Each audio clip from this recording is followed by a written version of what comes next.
जी, अस्सलाम वालेकुम स्टूडेंट्स। कल हमने अपने फ़र्स्ट लेक्चर में डेटा कम्युनिकेशन, नेटवर्क्स और नेटवर्क मैनेजमेंट के इंट्रोडक्शन की बात की थी कि हमारे पास नेटवर्क मैनेजमेंट की हमें क्यों ज़रूरत पड़ती है। उसके लिए हमने बेसिकली एनालॉजी ली टेलीफ़ोन नेटवर्क की। हमने टेलीफ़ोन नेटवर्क से अपनी बात स्टार्ट की कि हमारे पास जो टेलीफ़ोन नेटवर्क है, चूँकि वो मोस्ट एडवांस कम्युनिकेशन नेटवर्क है, दैट इज़ वाई उसी नेटवर्क को बेसिस बना के हमने हमारा डेटा कम्युनिकेशन नेटवर्क बनाया। और डाटा कम्युनिकेशन नेटवर्क चूँकि टेलीकम्युनिकेशन नेटवर्क पे बेस करता है, इसलिए हमने नेटवर्क मैनेजमेंट का आइडिया भी टेलीकम्युनिकेशन नेटवर्क से ही लिया। तो उसके लिए हमने टेलीफोन नेटवर्क को जब एग्ज़ामिन करते हैं, हम ऑब्ज़र्व करते हैं, तो हमारा आज का जो टेलीफोन नेटवर्क है इंटीग्रेटेड, जो हमारे पास नेटवर्क है, ISDN इंटीग्रेटेड सर्विसेज नेटवर्क जो हमारे पास मौजूद है, वो बेसिकली सबसे एडवांस नेटवर्क है। और वो एडवांस नेटवर्क और सबसे ज़्यादा मोस्ट इन यूज़ नेटवर्क है। उसकी रीज़न्स ये हैं कि हमारे पास telecommunication network reliable dependable network है और गुड क्वालिटी नेटवर्क है। लेकिन ये रिलायबल डिपेंडेबल और गुड क्वालिटी नेटवर्क कैसे बना, उसके लिए उसके पीछे कुछ रीज़न है। और उसके पीछे रीज़न क्या है जी?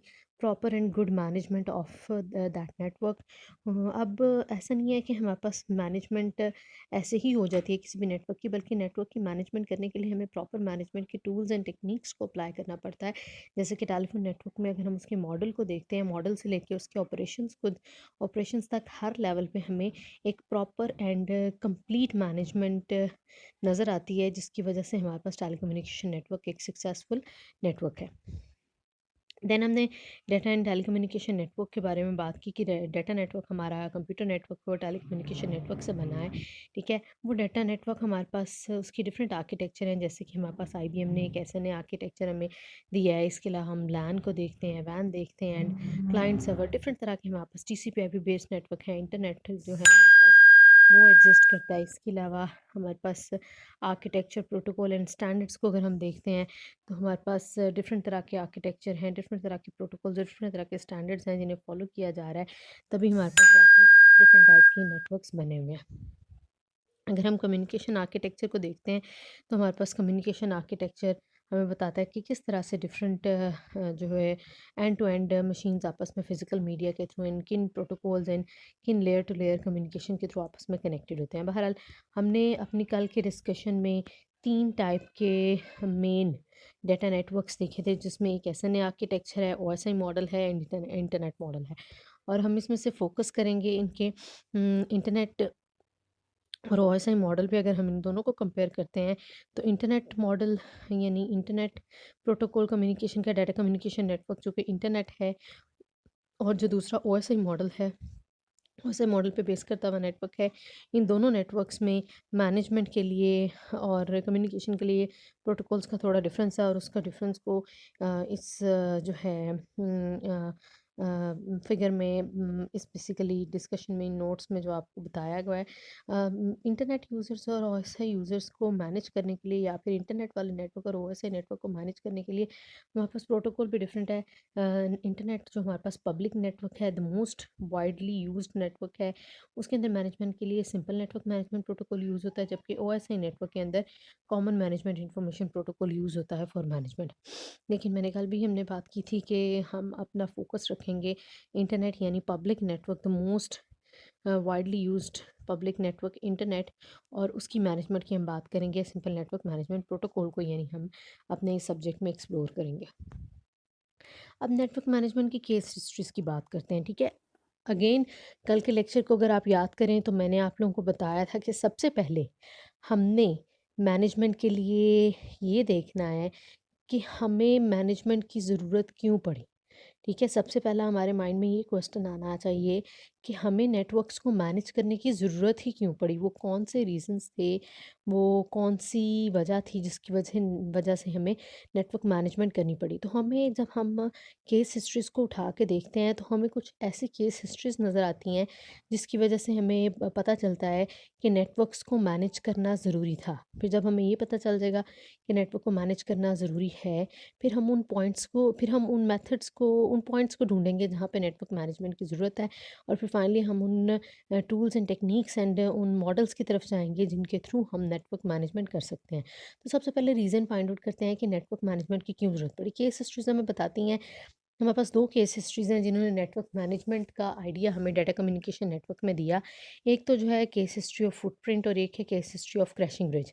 फुटप्रिंट की केस हिस्ट्री क्या जी? ये बहुत एक इंटरेस्टिंग सी केस हिस्ट्री है जिसके अंदर हुआ ये कि एक जो है मल्टीनेशनल कंपनी, एक सेंट्रल ऑफिस था जहाँ पे मल्टीपल कंप्यूटर्स काम कर रहे थे, मल्टीपल यूज़र्स काम कर रहे थे, लेकिन वहाँ पे कम्युनिकेशन में कुछ प्रॉब्लम, कुछ एरर आया।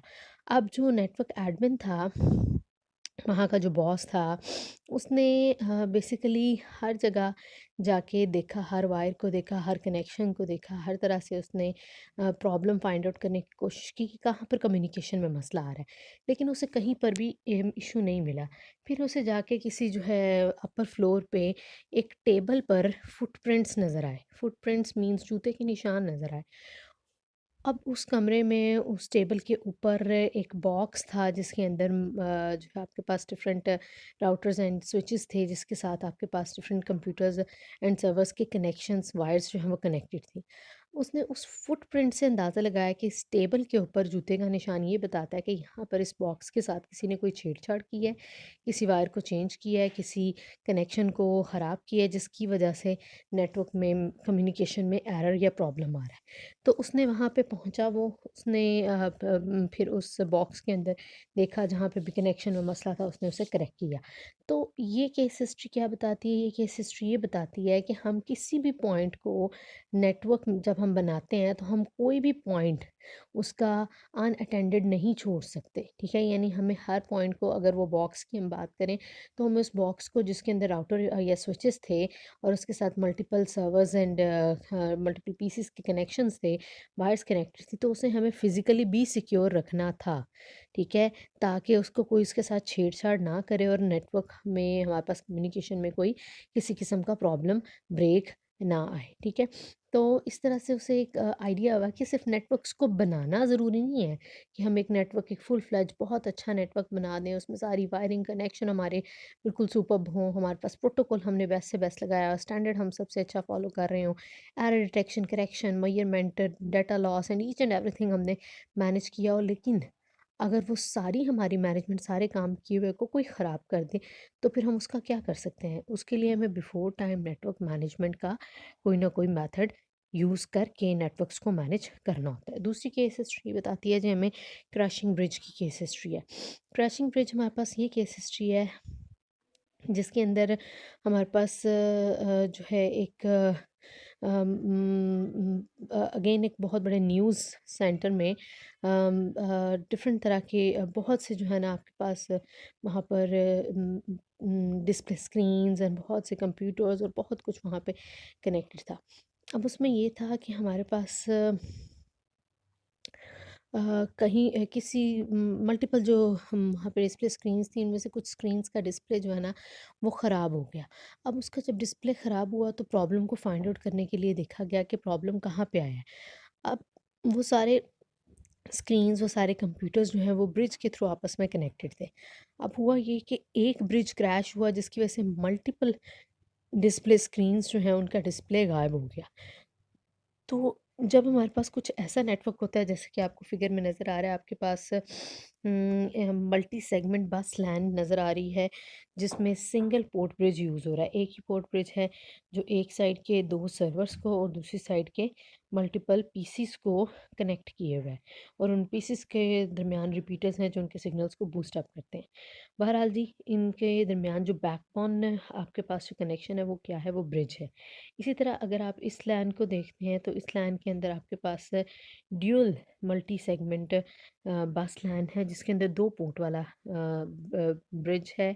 दो पोर्ट वाला ब्रिज में हमारे पास एक नेटवर्क को, एक लैन के सेगमेंट को एक ब्रिज की पोर्ट के साथ और दूसरे लैन के सेगमेंट को ब्रिज की दूसरी पोर्ट के साथ कनेक्ट करके तो फिर ब्रिज को सर्वर्स के साथ कनेक्ट किया हुआ है, ठीक है। और एक और हमारे पास मल्टी सेगमेंट हब कॉन्फ़िगरेशन दिखाई है जिसमें आपके पास ब्रिज के साथ हब्स के थ्रू नेटवर्क के डिफरेंट सेगमेंट्स को कनेक्ट किया गया है। यानी 3 हब्स एक ब्रिज के साथ कनेक्ट हो रहे हैं। ये आपके पास मल्टी ब्रिज है, ठीक है? ये सिंगल पोर्ट वाला ब्रिज है जिसने एक लैन को कनेक्ट किया, ये ड्यूल पोर्ट वाला ब्रिज है जिसने 2 लैन्स को कनेक्ट किया, और ये मल्टी पोर्ट वाला ब्रिज है जिसने मल्टीपल लैन सेगमेंट्स को हब के थ्रू आपस में कनेक्ट किया। यानी वो नेटवर्क्स आपस में कनेक्टेड, उसके कंप्यूटर्स आपस में हब के थ्रू कनेक्टेड थे और हब्स आगे से उनकी ब्रिज के साथ कनेक्टेड थी। लेकिन अगर आप इन तीनों नेटवर्क्स के अंदर देखें तो बैकबोन आपके पास क्या है? ब्रिज है। इन सारे कंप्यूटर्स की आपस में कम्युनिकेशन और सर्वर के साथ कम्युनिकेशन के लिए ब्रिज, ठीक है? इन 2 लैन सेगमेंट्स की इन सर्वर्स के साथ कम्युनिकेशन थ्रू ब्रिज। इन तीनों लैन सेगमेंट्स की किसी भी इंटरनेट सर्विस प्रोवाइडर या किसी भी दूसरे नेटवर्क या किसी भी सर्वर के साथ कम्युनिकेशन के लिए बैकबोन आपके पास क्या है? ब्रिज। तो अगर आपके पास ब्रिज क्रैश हो जाता है तो अल्टीमेटली ब्रिज, यानी अब यहाँ पे ज़रूरी नहीं सिर्फ ब्रिज, ब्रिज की मतलब है कि ऐसी डिवाइस, ऐसी नेटवर्क डिवाइस जो कि बहुत बड़े नेटवर्क के पोर्शन को सपोर्ट कर रही है, उनके दरमियान एक जो है वो ब्रिज का काम कर रही है, उनके दरमियान गुजरने का, डाटा के गुजरने का रास्ता देखें ना, ये ब्रिज ही है ना, जो ये मेल सर्वर और मल्टीपल सर्वर्स जो हैं, और उनके उनके और इन कंप्यूटर्स के दरमियान कम्युनिकेशन करा रहा है। अगर दरमियान से ये ब्रिज हमारा टूट जाता है, ब्रिज वैसे भी किसका क्या काम करता है? 2 एंड्स को मिलाने के लिए यूज़ होता है। अगर ये पुल, ये ब्रिज टूट जाता है तो अल्टीमेटली ये सारी कम्युनिकेशन यहाँ पे हमारे पास ब्रेक हो जाएगी, यानी हमारे पास ये कम्युनिकेशन स्टॉप हो जाएगी। तो ब्रिज का क्रैश होना अल्टीमेटली नेटवर्क के बहुत बड़े पोर्शन को इफ़ेक्ट कर सकता है। तो ये ब्रिज का क्रैश होने से आइडिया हुआ नेटवर्क बनाने वालों को, नेटवर्क इस्टेब्लिश करने वाले को, नेटवर्क एडमिन को, कि अगर ब्रिज क्रैश हो जाता है तो अल्टीमेटली उसकी वजह से भी हमारे पास नेटवर्क में बहुत से प्रॉब्लम आते हैं। इसलिए हमें सिर्फ़ और सिर्फ़ छोटी डिवाइसेस या कनेक्शंस, या फिर हमें बड़ी डिवाइसेस कह लें, राउटर्स और कनेक्शंस एंड वायर्स और इन्हीं चीज़ों पे फोकस नहीं करना। सिर्फ़ इनडोर चीज़ों को नहीं देखना, आउटडोर चीज़ों को नहीं देखना, बल्कि हमें हर चीज़ को देखना है, indoor, outdoor, all the communication devices, all the communication techniques, technologies, जो कुछ भी नेटवर्क में यूज़ हो रहा है, हमें हर एक पॉइंट को देखना है। हम किसी भी पॉइंट को अनअटेंडेड नहीं छोड़ सकते। जैसे ही हमने अनअटेंडेड छोड़ा, वहाँ पर हमारे पास नेटवर्क कम्युनिकेशन में बैरियर हमें फेस करने पड़े। ना तो वो डिपेंडेबल रहा, ना ही वो आपके पास रिलायबल रहा, और ना ही क्वालिटी ऑफ सर्विस के साथ कम्युनिकेशन वो करवाता है, अगर हम अपने computer network, data communication network को प्रॉपरली मैनेज नहीं करते। सो ये केस हिस्ट्रीज़ थी जिन्होंने हमें मोटिवेट किया, नेटवर्क एडमिनिस्ट्रेटर्स को मोटिवेट किया कि there must be proper management of the network for smooth and successful communication in the network. Common network problems जो देखने को मिले जब एग्जामिन किया गया, अगेन मैं आपको ये बता रही हूँ, सबसे पहले रीजंस फाइंड आउट किया गया ना, क्या क्यों मैनेजमेंट की ज़रूरत पड़ी। तो जब डिफरेंट नेटवर्क्स को एग्जामिन किया गया तो वहाँ पे डिफरेंट कुछ कॉमन नेटवर्क के प्रॉब्लम्स नज़र आए, जैसे कि कनेक्टिविटी का लॉस हो जाना, डुप्लीकेट आईपी एड्रेसेस का मूव करना नेटवर्क के ऊपर, यानी एक ही आईपी एड्रेस डुप्लीकेट होके आ रहा है, यानी मल्टीपल कंप्यूटर्स एक ही आईपी एड्रेस यूज़ कर रहे हैं। इंटरमिटेंट प्रॉब्लम्स हम कहते हैं जी, इनसाइड प्रॉब्लम, यानी किसी एक लैन के अंदर प्रॉब्लम, या किसी एक नेटवर्क के पोर्शन के अंदर प्रॉब्लम आ रहा है, नेटवर्क कॉन्फ़िगरेशन के इश्यूज आए, नॉन प्रॉब्लम्स के इशू आए, परफॉर्मेंस प्रॉब्लम्स आए। नॉन प्रॉब्लम्स, अच्छा, नॉन नेटवर्क कॉन्फ़िगरेशन इश्यूज में क्या है जी, नेटवर्क्स जो हमने बनाए हुए हैं उनकी कॉन्फ़िगरेशन, जो हमने राउटर्स की, ब्रिजेस एंड स्विचेस की हुई है, उन कॉन्फ़िगरेशंस में कोई कमी, यानी कोई नया नेटवर्क के अंदर कंप्यूटर आता है, कोई नई डिवाइस आती है, कोई नई मशीन आती है, तो उसकी एंट्री करना, कोई डिवाइस निकल जाती है नेटवर्क से तो उसकी एंट्री को डिलीट करना, ऐसे कुछ इश्यूज़, ऐसे कुछ प्रॉब्लम्स नेटवर्क के अंदर हमें फेस करने को मिले। कुछ नॉन प्रॉब्लम्स फेस करनी पड़ी। नॉन प्रॉब्लम्स मीन्स ऐसी बातें भी हमारे सामने आई जो इनको प्रॉब्लम समझा ही नहीं जाता था, जो प्रॉब्लम्स कंसीडर ही नहीं होते थे। तो कनेक्टिविटी का लॉस होना, आईपी एड्रेस का डुप्लिकेट होना, इनसाइड मशीन्स प्रॉब्लम फेस करना, नेटवर्क की कॉन्फ़िगरेशन, राउटर, स्विचेस, ब्रिजेस की कॉन्फ़िगरेशन में issue, non problems and performance problems, यानी अगर हमने कहा है कि किसी दो कंप्यूटर्स के दरमियान data with in 5 micro seconds move होना चाहिए, या with in 0.5 micro seconds move होना चाहिए, लेकिन अगर 0.5 से ज़्यादा 0.10 या 10 या 1 माइक ले रहा है, या 2 ले रहा है, टाइम ले रहा है, तो अल्टीमेटली वहाँ पे परफॉर्मेंस का भी इशू, हमें परफॉर्मेंस जैसे प्रॉब्लम्स भी फेस करने पड़े। बहरहाल ये कुछ कॉमन प्रॉब्लम्स थे जो नेटवर्क्स में, ऑल नेटवर्क्स में हमें फेस करने पड़े। बहरहाल जी, जैसे हमें प्रॉब्लम्स का पता चल गया, फिर हमने ये देखा कि अब करना क्या है, नेटवर्क्स के अंदर मैनेजमेंट करनी क्या है। यानी आईटी मैनेजर को अब कौन-कौन से चैलेंजेस फेस थे। आईटी मैनेजर को अब नेटवर्क्स की रिलायबिलिटी की कंफर्मेशन देनी है, नॉन रियल टाइम प्रॉब्लम्स को फोकस करना था। रिलायबिलिटी मीन्स कि उसके ऊपर हम रिलाई कर सकें। आईटी मैनेजर को नेटवर्क्स ऐसे बनाने थे, कंप्यूटर नेटवर्क्स को, डाटा कम्युनिकेशन नेटवर्क को इतना प्रॉपर्ली मैनेज करना है कि वो रिलायबल हों। यानी हम जब कम्युनिकेशन करना चाहें तो हमें गारंटी हो कि 100% हम डाटा कम्युनिकेशन नेटवर्क से अपने डाटा की कम्युनिकेशन कर पाएंगे। नॉन रियल टाइम प्रॉब्लम्स को उसने फेस को जो है वो हैंडल करना था। नॉन रियल टाइम प्रॉब्लम्स तो वो है ना जिनके बारे में हमें पता है कि एक नेटवर्क के अंदर डाटा मूव कर रहा है, तो कहीं पे कोई आपके पास कनेक्शन फेलियर हो सकता है, कहीं पे कोई डिवाइस फेलियर हो सकता है, या इस तरह के कुछ प्रॉब्लम्स आ सकते हैं। लेकिन नॉन रियल टाइम प्रॉब्लम्स होते हैं जिनको हमने ऑलरेडी फेस नहीं किया होता, जो कि हमारे पास किसी भी टाइम पे कोई भी नए सिनेरियो के अंदर आ जाते हैं। तो नए सिनेरियो में नए प्रॉब्लम्स जो आते हैं उनको आईटी मैनेजर को भी फेस करना था। रैपिड टेक्नोलॉजी एडवांस के साथ आईटी मैनेजर को कंपैटिबल बनाना है नेटवर्क्स को। देखिए, अब हम अगर टेक्नोलॉजी की बात करें तो उसमें डेली बेसिस पे एडवांसमेंट आ रही है। यानी हर रोज़ जब हम सुबह उठते हैं तो हमें कोई नई न नई इन्वेंशन हमारी आईटी की फ़ील्ड में नज़र आती है, हमें टेक्नोलॉजी में कुछ नई इन्वेंशन नज़र आती है। तो उस नई इन्वेंशंस में जो तेज़ी से चेंजेस आ रहे हैं, उन चेंजेस को भी फेस करना, उन चेंजेस के साथ नेटवर्क्स को कंपैटिबल बनाना। यानी अगर आप कहते हैं जी आज नेटवर्क चेंज हो गया, आज हम स्विच का एक स्टैंडर्ड यूज़ कर रहे हैं, सुबह हम उठते हैं तो हमारे पास दूसरा उसका स्विच का स्टैंडर्ड आ जाता है कम्युनिकेशन के लिए, तो क्या किया जाएगा? अब उस पुराने स्विच को हम रिप्लेस करते हैं तो हमारा पूरा नेटवर्क डिस्टर्ब होता है। लाइक वो स्विच 2 लैन्स को कनेक्ट कर रहा है या मल्टीपल लैन्स को कनेक्ट कर रहा है, तो अल्टीमेटली हमारे पास पूरा नेटवर्क डिस्टर्ब होगा। तो आईटी मैनेजर को नेटवर्क को ऐसा बनाना है कि वो नए चेंजेस को विदाउट डिस्टर्बिंग प्रीवियस नेटवर्क उन नए चेंजेस को अकोमोडेट कर सके। Then managing client server environment में कैसी कम्युनिकेशन करनी है, कैसे क्लाइंट की रिक्वेस्ट को और सर्वर के रिस्पॉन्स को मैनेज करना है, वो भी आईटी मैनेजर को देखना था।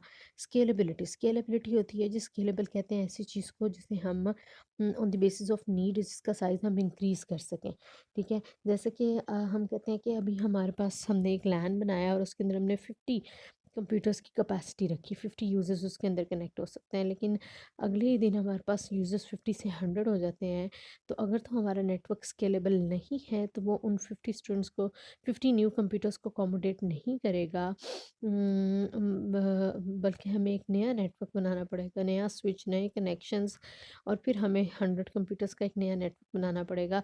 And that is not an easy task कि एक रनिंग नेटवर्क को आप ख़त्म करके तो उसके यूज़र्स को आप एक नए नेटवर्क पे लेकर आएँ, ऐसा मुमकिन नहीं होता। सो नेटवर्क्स को आईटी मैनेजर को नेटवर्क्स को ना सिर्फ रिलायबल बनाना है बल्कि उन्हें स्केलेबल भी बनाना था। Then trouble shooting tools and systems बनाने, उनको इम्प्लीमेंट करना और उन्हें हर वक्त एक्टिव रखना और उनको रिस्पॉन्सिव बनाना भी आईटी मैनेजर का चैलेंज है। यानी कि जहाँ पे ट्रबल शूटिंग की ज़रूरत है वहाँ पे ट्रबल शूटिंग के लिए टूल्स एंड सिस्टम्स मौजूद होने चाहिए। देन ट्रबल शूटिंग से पहले ट्रबल प्रिडिक्शन, आईटी मैनेजर को नेटवर्क के हर उस पोर्शन पे जहाँ पे एरर, जहाँ पे प्रॉब्लम आने के चांसेस हैं, वहाँ पे ट्रबल प्रिडिक्शन के एल्गोरिदम, ट्रबल प्रिडिक्शन के मेथड्स इंप्लीमेंट करने होंगे। जब वो ट्रबल को प्रिडिक्ट कर लेगा फिर वहाँ पे trouble shooting systems and tools को इम्प्लीमेंट करना होगा। Then standardization of operations, multiple operations जो है उनकी स्टैंडर्डाइजेशन पे काम करना है आईटी मैनेजर को। वो किस तरह से वो करता है, वो हमारे पास ऑपरेशंस को कैसे स्टैंडर्ड करता है नेटवर्क मैनेजमेंट सिस्टम्स की हेल्प से। वो एक स्टैंडर्ड ऑपरेशंस इन्वेंट करेगा, आईटी मैनेजर ने इन्वेंट करता है डाटा कम्युनिकेशन नेटवर्क के अंदर, ताकि स्टैंडर्ड एक तरीका हो जिसे फॉलो करते हुए नेटवर्क्स को मैनेज किया जाए। Then centralize management versus sneaker net, इस पे से काम करना था। सेंट्रलाइज मैनेजमेंट, आपके पास ऐसी मैनेजमेंट है जिसमें सारे का सारा होल्ड एक ही आईटी मैनेजर के पास होता है, वो सेंट्रली चीज़ों को मैनेज कर रहा होता है। जबकि स्नीकर नेट में आपके पास आप कह लीजिए नेटवर्क के छोटे छोटे पोर्शंस पे मैनेजमेंट की जो एक्टिविटी की जाती है उसे हम स्नीकिंग या फिर उसको हम स्नीकर नेट बोलते हैं। तो जब हमें पता चल गया केस हिस्ट्रीज़ हमने देखी और हमें नेटवर्क मैनेजमेंट की ज़रूरत का पता चला कि हमें नेटवर्क्स को सिर्फ बनाना नहीं बल्कि उन्हें मैनेज भी करना है। तो फिर हमने उन प्रॉब्लम्स को देखा जो कि हमें नेटवर्क्स के अंदर फेस करने को मिल रहे हैं, और फिर उन प्रॉब्लम्स के अकॉर्डिंग हमें आईटी मैनेजर के रोल को हमने और ज़्यादा स्ट्रॉन्ग किया। और आईटी मैनेजर के सामने अब नेटवर्क मैनेजमेंट से रिलेटेड मल्टीपल चैलेंजेस आ गए। अब उसे सिर्फ नेटवर्क बनाना नहीं है बल्कि उसे मैनेज भी करना है, और उसके लिए उसके पास क्या-क्या चैलेंजेस हैं, हमने उन पे एक कह लीजिए जनरल सा लुक लिया है कि कौन-कौन से आईटी मैनेजर को चैलेंजेस फेस करने पड़ते हैं नेटवर्क मैनेजमेंट करने के लिए। अच्छा जी, नेटवर्क मैनेजमेंट की अगर हम बात करते हैं, तो नेटवर्क मैनेजमेंट के अंदर बेसिकली आपके पास 4 उसके जो है ना, हम उसको नेटवर्क मैनेजमेंट को 4 चीज़ों में डिवाइड करते हैं। नेटवर्क मैनेजमेंट के ऑपरेशंस हमने बनाने हैं, नेटवर्क मैनेजमेंट के लिए एडमिनिस्ट्रेशन करनी है, मेंटेनेंस पे काम करना है और प्रोविजन पे काम करना है।